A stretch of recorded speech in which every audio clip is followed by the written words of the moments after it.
4 years. That's how long I'd been standing behind that same pharmacy counter, watching the same faces come and go with their monthly prescriptions. 6 days a week, every week, like clockwork. The fluorescent lights hummed the same tune every morning when I flipped the switch at 7 sharp, and by closing time my feet would be screaming inside those white sneakers I'd bought thinking they'd help with the long hours. Mrs. Patterson would shuffle in every Tuesday for her blood pressure meds, always complaining about the weather. Tommy's mom would rush in during lunch breaks, juggling her phone and purse while asking if we had anything stronger for his ADHD. The college kids came in looking half dead, buying energy drinks and asking about hangover cures. I knew them all by name, knew their stories, their patterns, but somehow, I felt invisible among all these people I served. The work wasn't terrible, don't get me wrong. It paid the bills, kept me busy, gave me something to do with my hands and mind. I could count pills in my sleep, recite drug interactions like poetry, and handle the insurance calls that made grown adults cry. My manager, Carla, always said I was reliable. "You're like your mother," she'd tell me, which was meant as a compliment, but lately it just made me feel tired. Mom used to work 2 jobs and still make dinner every night. She'd iron our school clothes before bed and wake up early to pack our lunches. Strong as an ox, everyone said. But I wasn't feeling strong anymore. I was feeling worn down, like an old shoe that looks fine on the outside, but has no support left inside. My days blurred together. Wake up at 6, shower, grab whatever was left in the fridge for breakfast, drive the same route to work. Stand, smile, count, answer phones, deal with angry customers who somehow thought I personally controlled their insurance coverage. 15-minute breaks became sacred. I'd sit in the storage room behind boxes of bandages and vitamins, drinking coffee that had been sitting too long, scrolling through social media just to see other people living their lives. The weird thing was, I didn't even realize how exhausted I was until my body started sending me signals I couldn't ignore. My chest would feel tight sometimes, especially during busy afternoons when the phone wouldn't stop ringing and the line stretched to the back of the store. I'd tell myself it was just stress, maybe too much caffeine, not enough sleep. I'd drink more water, try to breathe deeper, tell myself everyone felt this way. Sleep became this shallow thing where I'd lie there thinking about work, about bills, about all the things I wasn't doing with my life. I'd wake up tired, like I'd been running all night instead of resting. My sister Anna kept asking why I looked so worn out every time she saw me, but I'd just shrug and change the subject. What was I supposed to say? That I felt like I was disappearing a little more each day? That Saturday started like any other. The morning rush hit hard, people picking up prescriptions before weekend trips, parents getting last-minute medications for sick kids. The air conditioning was broken again, and the store felt stuffy and warm. I remember thinking I should eat something, but every time I considered taking a break, another customer would walk up to the counter. Around noon, this older gentleman came in with a prescription that needed insurance approval. He was getting frustrated because his doctor's office wasn't answering their phone, and I was trying to help him figure out alternatives when everything started to feel off. My hands were shaking as I typed, which was weird because I could usually handle these calls without thinking twice. The pain hit me like someone had reached into my chest and grabbed my heart with both hands. Sharp, burning, spreading down my left arm like fire. I gripped the counter, trying to stay upright, trying to smile at the customer who was still talking about his insurance. The room started spinning, and I could feel sweat breaking out all over my body, even though I suddenly felt freezing cold. I tried to call for help, tried to get Carla's attention, but my voice came out as barely a whisper. The last thing I remember was the customer's face changing from irritation to alarm, and then everything started going dark around the edges, like someone was slowly turning down the lights on my life. The next thing I knew, Carla was yelling my name, and someone was catching me as my legs gave out completely. Everything felt distant, like I was watching it happen to someone else. Carla's voice sounded far away even though she was right there, shaking my shoulders and telling me to stay with her. I could hear other people in the store, customers asking what was wrong, someone suggesting they call 911. "No time," Carla kept saying. No time to wait. I felt myself being half carried, half dragged toward the back door. My body felt like it weighed 1,000 pounds, and my skin was so cold I couldn't stop shivering. Carla was talking to me the whole time, but I could only catch pieces of what she was saying. Something about her car, about getting me to the hospital, about how everything was going to be okay. She managed to get me into the passenger seat of her old Honda, and I remember thinking how strange it was to be sitting there when just minutes ago I was standing behind the counter doing my job like any other day. My seatbelt felt impossibly heavy as I tried to buckle it, my hands shaking so badly I could barely grip anything. Carla reached over and did it for me, her hands steady even though I could see the panic in her eyes. The drive to Memorial Hospital felt like it took hours, but it probably wasn't more than 10 minutes. Every bump in the road sent another wave of pain through my chest, and I found myself gripping the door handle so tight my knuckles went white. Carla kept glancing over at me, asking if I was still okay, if I could hear her, telling me to keep breathing. That's when I started praying. I hadn't really prayed since Mom died, hadn't felt much point in it, but suddenly I was bargaining with God like my life depended on it, which I guess it did. I kept thinking about all the things I hadn't done, all the words I hadn't said. I thought about Anna, and how we'd had that stupid fight last month about Dad's birthday party, and how I'd been too stubborn to call and apologize. I thought about my dog, Max, and how I'd rushed out that morning without giving him his usual goodbye scratch behind the ears. The fear was worse than the pain, honestly. Not just the fear of dying, but the fear of dying like this, in a car with my boss, wearing my pharmacy uniform, having never really lived. I kept thinking about Mom, and how she'd worked herself to death, literally, and wondering if I was just following the same path without even realizing it. Had she felt like this before her heart gave out? Had she been as scared as I was? Carla was talking to herself more than to me now, muttering about traffic lights and slow drivers, about how she should have called the ambulance anyway, about how she hoped she was doing the right thing. I wanted to tell her she was, that I was grateful, but I couldn't get the words out. Speaking felt like too much work, like it would use up energy I needed just to keep breathing. I started losing track of time, of where we were. The familiar streets of our neighborhood blurred past, and I couldn't tell if we'd been driving for minutes or hours. My vision kept going in and out of focus, and there were moments where I wasn't sure if I was still conscious, or if this was some kind of strange dream. The pain in my chest had spread everywhere now, down my arms, up my neck, across my back. "We're almost there," Carla kept saying. "Just hold on, we're almost there." I could see her hands gripping the steering wheel, could hear her breathing getting quicker and more shallow. She was scared too, I realized. She was probably thinking about what she'd tell my family, what she'd tell her own family if something happened to me in her car. When we finally pulled up to the emergency room, I could see the red letters spelling out "emergency" through the windshield, but they looked fuzzy and far away, like I was looking at them through water. Carla was already getting out of the car, already yelling for help, and I could hear footsteps running toward us. People in scrubs, people with wheelchairs and stretchers, people whose job it was to save lives like mine. As they helped me out of the car and onto a gurney, everything started fading to black again. The last thing I remembered was the bright lights of the hospital entrance passing overhead, and thinking about Mom, about whether this was how it felt for her at the end, whether she'd been as scared as I was, whether she'd thought about all the things she'd never get to say. Beeping. That was the first thing I heard when I started to come back, this steady, rhythmic beeping that seemed to be keeping time with something inside me. My eyelids felt heavy, like they were made of concrete, but I managed to crack them open enough to see white ceiling tiles and fluorescent lights that were thankfully dimmed. The smell hit me next, that distinct hospital smell of disinfectant and something else I couldn't quite place.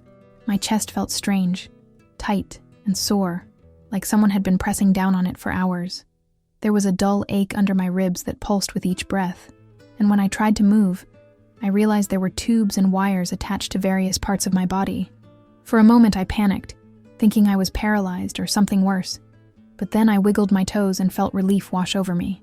"Good, you're awake." The voice was warm, with just a hint of an accent I couldn't immediately place. I turned my head slowly toward the sound, and saw a man in a white coat sitting in a chair next to my bed. He was maybe in his 40s, with kind brown eyes behind wire-rimmed glasses and graying hair at his temples. Something about his presence immediately made me feel calmer, safer somehow. "I'm Dr. Tavares," he said, standing up and moving closer to the bed. "Miguel Tavares.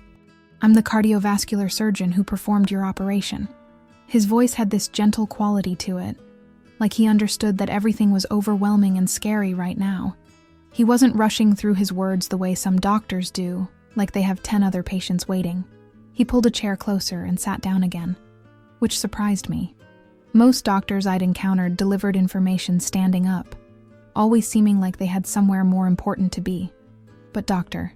Tavares settled in like he had all the time in the world to talk to me, to make sure I understood what had happened. "You had what we call a massive heart attack," he said, his eyes never leaving my face as he spoke.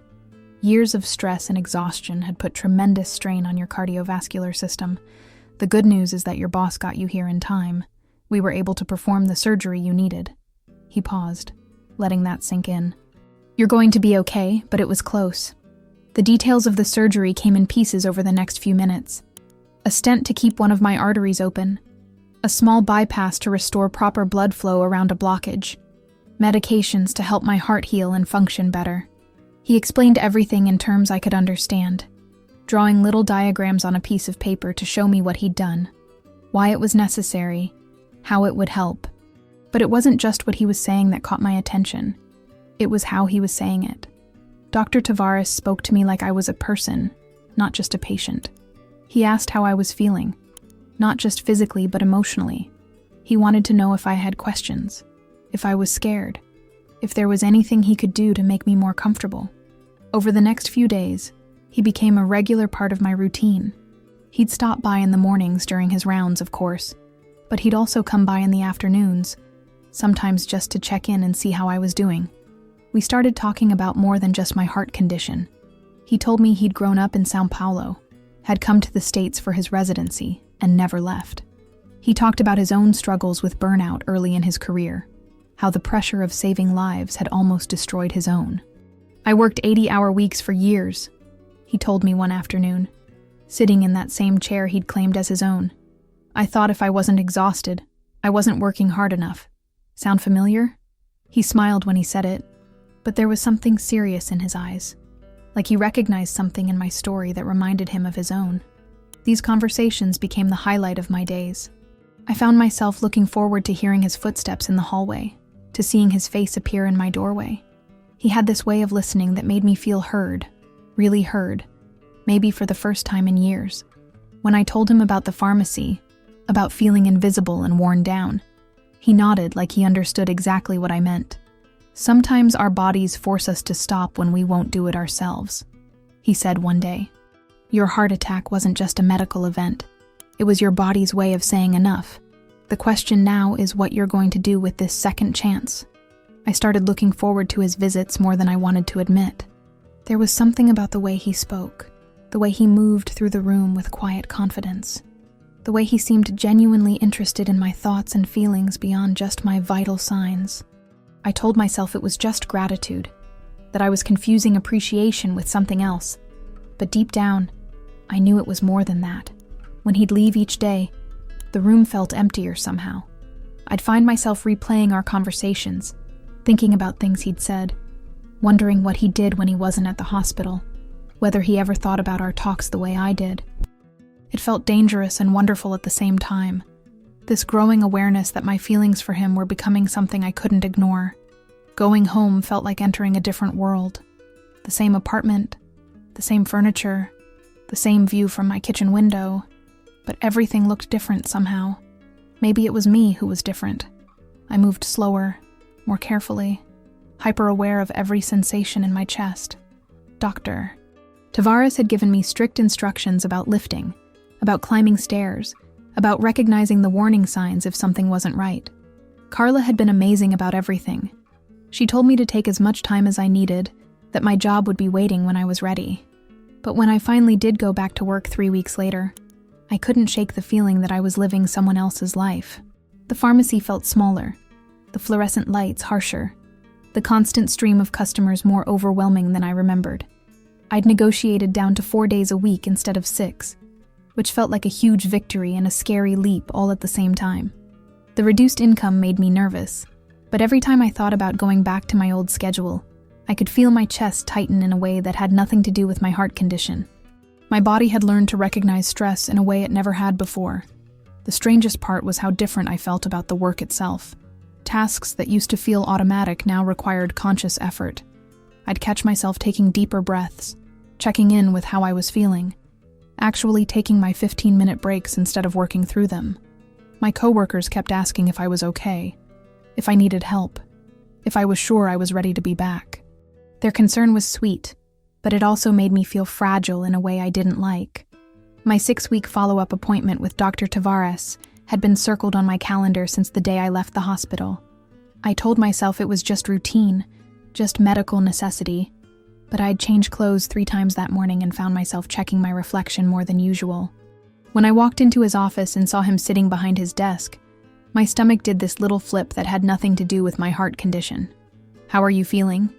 he asked, but not in the clinical way doctors usually ask. He asked like he actually wanted to know, like my answer mattered to him personally. We went through the standard checks: blood pressure, heart rate, listening to my chest, reviewing my medications. Everything looked good, he said. My heart was healing well, adapting to the changes, getting stronger. But then he asked the question that caught me off guard. "How are you doing beyond the numbers?" He was leaning back in his chair, those kind eyes focused entirely on me, and suddenly I felt like I could tell him anything. "I'm scared," I admitted, the words tumbling out before I could stop them. Not just about having another heart attack, though that terrifies me. I'm scared that I don't know how to live differently. I'm scared that I'll just fall back into the same patterns that nearly killed me. And I'm scared of what I'm feeling for you. The last part slipped out without warning, and I immediately felt my face burn with embarrassment. I'd broken some unspoken rule, crossed a line that probably existed for good reasons. But Dr. Tavares didn't look shocked or uncomfortable. He leaned forward slightly, his expression thoughtful. "These feelings you're having," he said carefully, "they're not uncommon after a life-threatening event. Sometimes when someone saves your life, those boundaries get blurred." He paused, studying my face. "But that doesn't make them less real or less valid." We talked for another 20 minutes, way longer than a typical follow-up appointment. He didn't dismiss my feelings or lecture me about appropriate patient-doctor relationships. Instead, he listened, asked questions, helped me sort through the tangle of emotions I'd been carrying around. By the time I left his office, I felt lighter somehow, but also more confused. That confusion got worse when I told my family about my feelings. Anna had barely visited me in the hospital. She'd stopped by once with flowers and left after 15 minutes, claiming she had to pick up her kids from school. But somehow she had plenty to say when I mentioned Dr. Tavares during our weekly phone call. "You're not thinking straight," she said, her voice sharp with judgment. "You almost died, and now you think you're in love with your doctor? That's not love, that's trauma bonding or whatever they call it." The dismissal in her voice stung more than I expected. She told Dad, of course, and soon I was fielding concerned calls from relatives I barely talked to anymore. Everyone had an opinion about my inappropriate feelings and my confused emotional state. Aunt Linda suggested I see a therapist to work through my unresolved grief about Mom. My cousin Mark, who barely knew me, felt qualified to explain why dating doctors was a bad idea in general. The worst part was that their doubts started to become my doubts. Maybe they were right. Maybe I was just confused, traumatized, looking for meaning in a place where none existed. Maybe what I thought was connection was really just gratitude, and what felt like genuine attraction was just my brain's way of processing the fact that this man had literally saved my life. I started avoiding Dr. Tavares' calls. He'd left 2 messages checking on me, which was probably normal follow-up care, but I couldn't bring myself to call back. I was afraid of what I might say, afraid of embarrassing myself further, afraid of confirming everyone's suspicions that I was just a confused patient with misplaced feelings. The judgment from my family hit deeper than I expected. Here I was, having survived something that should have killed me, and all they could focus on was whether my feelings were appropriate or proper, or whatever standard they thought I should be living by. It made me realize that Anna and I hadn't really been close since Mom died 5 years ago, and this situation was just highlighting the distance that had been growing between us all along. Anna had always been the practical one, the one who followed the rules and expected everyone else to do the same. She'd married her college boyfriend, had 2 kids by 30, bought a house in the suburbs with a white picket fence. My life had never looked like hers, and I think that had always bothered her. Now she was treating my feelings for Dr. Tavares like just another example of me making poor choices. "You're being selfish," she'd said during our last phone conversation. "Think about what this looks like. Think about his reputation, his career. You're putting him in an impossible position." The way she said it made it sound like caring about someone was inherently wrong, like having feelings was something I should be ashamed of. I stopped answering her calls after that. I stopped answering most calls, actually. The concerned relatives, the well-meaning friends from work, even Carla checking in to see how I was doing. I needed space to think, to figure out what was real and what wasn't, to separate my own feelings from everyone else's opinions about them. That's when I started keeping a journal. Nothing fancy, just a plain notebook I'd bought at the drugstore. But writing things down helped me process everything that had happened. I wrote about the heart attack, about the fear, about the way Dr. Tavares made me feel safe and seen and heard. I wrote about Mom's death and how Anna and I had never really dealt with our grief together. I wrote about the pharmacy and the years of exhaustion I'd accepted as normal. The more I wrote, the clearer things became. My feelings for Dr. Tavares weren't just about gratitude or trauma or whatever psychological explanation everyone wanted to give them. They were about connection, about finding someone who understood what it meant to face mortality and choose to keep going. They were about the way he listened, the way he treated me like my thoughts and fears mattered, the way he'd shared his own struggles with burnout and pressure. I started going to therapy, not because my family thought I should, but because I wanted to understand myself better. Dr. Rachel Martinez had an office downtown, and she specialized in helping people who'd survived medical trauma. She didn't judge my feelings or try to explain them away. Instead, she helped me explore them, understand them, decide what to do with them. "Sometimes surviving something big forces us to reevaluate everything," she said during one of our sessions. "Your priorities, your relationships, your understanding of what matters. That can be scary for the people around you, especially if they're invested in keeping things the way they were." We talked about boundaries, about the difference between what other people thought was best for me and what I actually needed.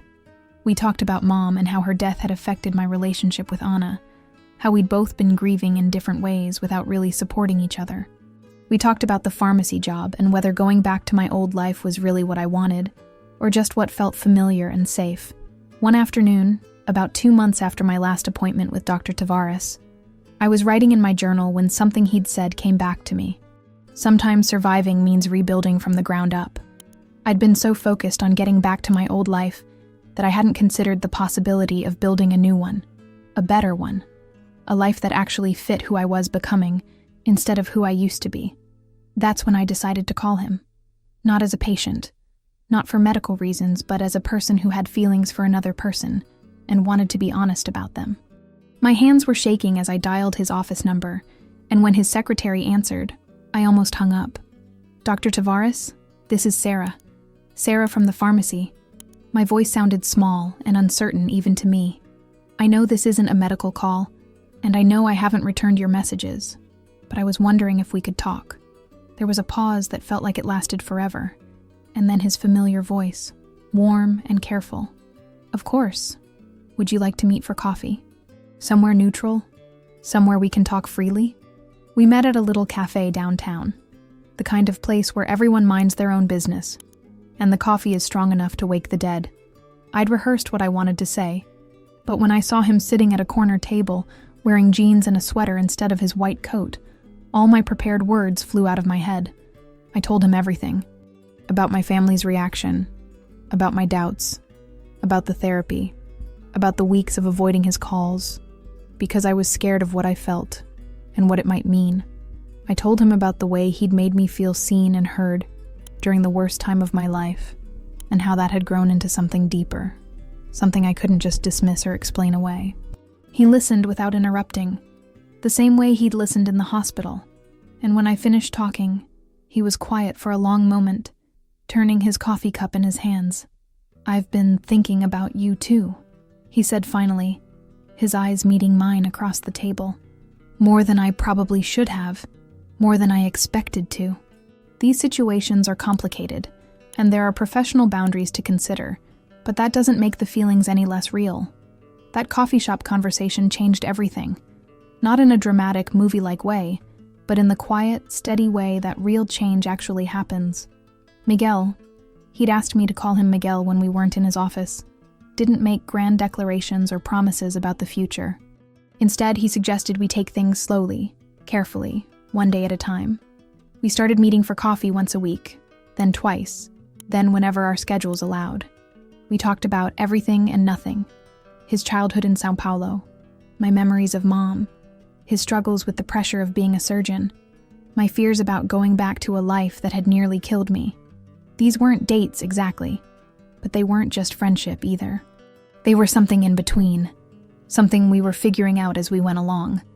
The best part was how natural it felt. With Miguel, I didn't have to pretend to be stronger or more together than I actually was. I could admit when I was scared, when I was tired, when I wasn't sure what I wanted my life to look like going forward. He understood in a way that my family never had. Maybe because his own life had been shaped by the proximity to death and suffering that comes with being a doctor. My relationship with my body changed too.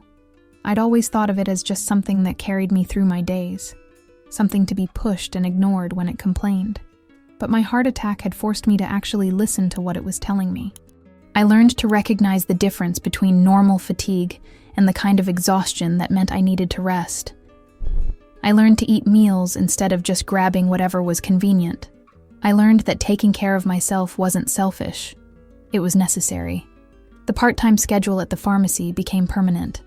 Carla had been worried about losing me entirely, so she was relieved when I said I wanted to stay, just with different hours. 4 days a week felt manageable in a way that 6 never had. I had time to sleep in on Wednesdays, to take long walks with Max, to actually cook dinner instead of grabbing fast food on my way home from work. My family situation remained complicated. Anna and I talked maybe once a month now. Stilted conversations about work and weather that carefully avoided anything meaningful. She'd made it clear she disapproved of my choices, and I'd made it clear I wasn't asking for her approval. There was sadness in that distance, but also a strange kind of relief.